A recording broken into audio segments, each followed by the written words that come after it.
High বন্ধুরা, সবাইকে আন্তরিক শুভেচ্ছা প্রীতি অভিনন্দন জানিয়ে শুরু করছি পথের দিশা চ্যানেলের নতুন ভিডিও। আজকের টপিক নতুন টপিক, বড়দের প্রণাম এবং ছোটদের স্নেহ ভালোবাসা। আজকের টপিক নতুন টপিক, শান্তি ও প্রশান্তি। তো শান্তি বলতে একটা জায়গা থেকে আমরা বুঝি শান্তির ডেফিনেশন, প্রশান্তির ডেফিনেশন টোটালি আলাদা। শান্তি বলতে ধরুন আপনি একটা জায়গায় কাজ করতে গেছেন, হার্ডওয়ার্কিং কাজ হয়, কেউ মাঠে যায়, কেউ গ্রিলের দোকানে কাজ করে, নানাবিধ হার্ডওয়ার্কিং কাজ। রোদে কাজ করছেন, কাজ করতে করতে হাঁপিয়ে যাচ্ছেন, কিন্তু কাজটা আপনাকে ওই টাইমেই কমপ্লিট করতে হবে। কাজটা কমপ্লিট করে এসে আপনার মনে কিন্তু তখন অশান্তি তৈরি হয়ে গেছে শান্তির বদলে। তো এসে মোটামুটি বাড়িতে একটু ফ্যানের হাওয়ায় বসেছেন, হাওয়া গায়ের ঘাম ফাম শুকালো, তারপরে দেখলেন আপনার মনে একটা শান্তি এলো। ওই যে বিরক্ত ভাবটা ছিল, বিরক্ত ভাবটা কাটলো। মানে এইসব অনেক রকম এক্সাম্পল রয়েছে। ধরুন শান্তি সংসারে, মানে ওটা প্রশান্তির মধ্যেই পড়ে আমার যেটা মনে হয় শান্তি। তো আর একটা জায়গায় শান্তি বলতে ধরুন কোনো সময় কোনো জায়গায় একটা মানে তৃষ্ণা পেয়েছে, প্রচুর তেষ্টা পেয়েছে, আপনি জল পাচ্ছেন না, কোনো একটা দোকানও পাচ্ছেন না, সামান্য 2-3 কিলোমিটার গিয়ে একটা দোকান পেয়েছেন, দোকানে জল খেলেন, ওখানে কিন্তু আপনার শান্তি। আর এটাকেই শান্তি বলে। আর প্রশান্তি এমন একটা জিনিস, প্রশান্তি যে কোনো পরিস্থিতিকে নিজেকে মেনে নিতে হবে, মনের মধ্যে কোনো চাওয়া পাওয়া থাকবে না, ঠিক আছে?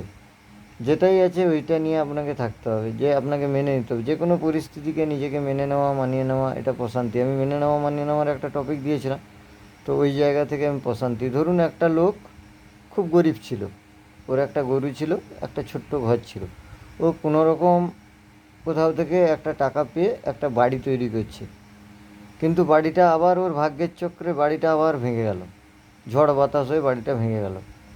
মানে একটা ছোট বাড়িতে ছিল, ওই বাড়ির থেকে একটা পাকার বাড়ি তৈরি করছে, কোনো একটা কারণবশত ওই বাড়িটা ভেঙে গেল।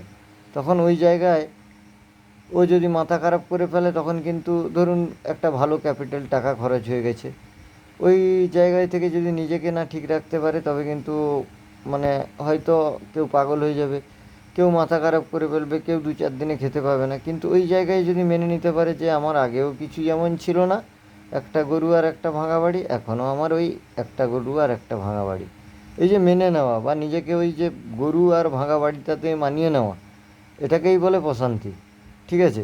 বা কোনো একটা জায়গায় ধরুন স্বামী স্ত্রীকে কোনো কিছু একটা গিফট করছে, একটা অর্নামেন্ট গিফট করার কথা ছিল, স্ত্রীর এক্সপেকটেশন ছিল যে একটা ভালো কিছু অর্নামেন্ট পাবো, কিন্তু স্বামী তাকে একটা সাধারণ একটা কানের দুল বা নাকের কিছু একটা দিয়েছে, নাকের নাগমাছি বা যাই হোক কিছু একটা দিয়েছে। ওই জায়গায় স্বামীর দেওয়ার কথা ছিল কিন্তু গলার হার। তো ওই জায়গায় যদি স্ত্রী মানিয়ে নিতে পারে যে না, স্বামী গরিব, আমার স্বামী যেরকম সেরকমই আমাকে ব্যবহার করতে হবে, আমার নাকের দুল দিয়েছে এটা নিয়েই আমি চলে যাব, এই নাকে নাগমাছি দিয়েছে এটা নিয়েই চলবো, কানে দুল দিয়েছে এটা নিয়েই চলবো।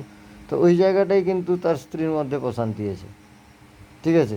দুর্গা পূজায় জামা কাপড় কিনে দেয় অনেকের বাড়ির বড়রা, কারু বাবা কিনে দেয়, কারু জেঠু কিনে দেয়, কারু কাকু কিনে দেয়, কারু বড় গার্ডিয়ান, কেউ দাদু কিনে দেয়।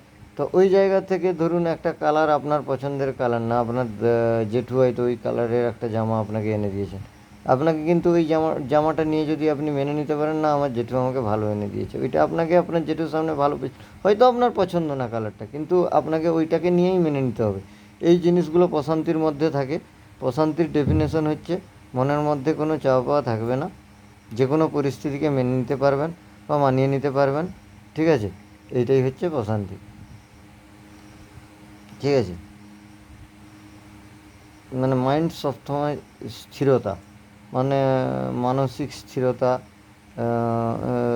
মানে মন স্থির থাকবে, শরীর শরীর মন দুটাই স্থির থাকবে। মন ও শরীরকে স্থির রেখে যে কোনো পরিস্থিতিকে মেনে নেওয়া। বা আরও একটা জিনিস হয়, মানে ধরুন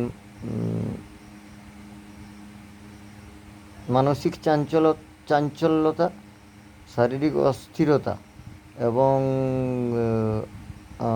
আধ্যাত্মিক